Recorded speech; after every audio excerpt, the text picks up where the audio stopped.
Welcome to Quick Tip Tuesday. Where was I going with that? Welcome everyone, my name is Cody Scott, and I said that so many times. How do I start this video? 3 quick tips for improving your filmmaking skills with any mirrorless or DSLR camera. Let's get started. Welcome back everyone. If you're new to this channel, feel free to dislike this video or unsubscribe or smash that exit out the page button. Today I'm going to share 3 quick tips on how you can improve your filmmaking skills today. Quick tip number 1, shoot into the shadowed side of your subject. When you're trying to create depth in an image, there are multiple ways to do this. You can lower the aperture and blur out your background, or you can shoot on the shadowed side of your subject. Often when I light interviews, you'll notice I put the camera pointing towards the side of my subject's face that has shadows. However, if you are shooting at night, you should still be shooting into the shadowed side of a subject, because you will ultimately have to bring down exposure to expose for your highlights, backlighting your subject and shooting into the shadowed side of your face. This will look more, dare I say, cinematic, but it will look more cinematic. Quick tip number 2, compose your shot using the rule of thirds. The rule of thirds is basically a grid consisting of 4 lines dividing up a screen into 9 different sections. You want to place your subject over here. The rule of thirds will be a great guide to help you tell a story in a way that it will be received. And following this system is something that cinematographers have been doing for quite some time. The way to use the rule of thirds goes like this. You place your subject's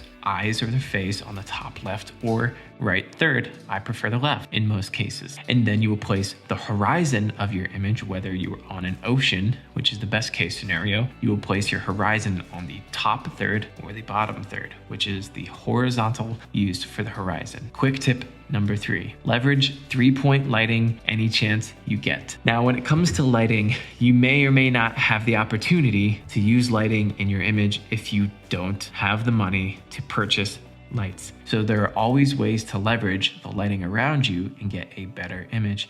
Now, if you only have a window in your house, place your subject next to the window and create some depth by creating some shadows. If you were outside, put the sun behind your subject, backlight your subject, and then add a bounce or a white piece of cardboard and put it in front of your subject's face just off camera. One of my favorite places to shoot is outside. And when I'm shooting interviews, because you can maximize the efficiency of the production by just adding sheets of diffusion instead of lights. 3-point lighting consists of 3 lights, a key light, a backlight, and a background light. The background light will light your background. The backlight will be pointed at the backside of your subject, which will separate them from the background. And then the third light will be your key light, which will light up your subject's face or the front of your subject. In the interview that you see here, you'll notice that I have 3-point lighting going on. One that is lighting up one side of my subject's face, the other that's separating them from the background, and then the third that is actually lighting up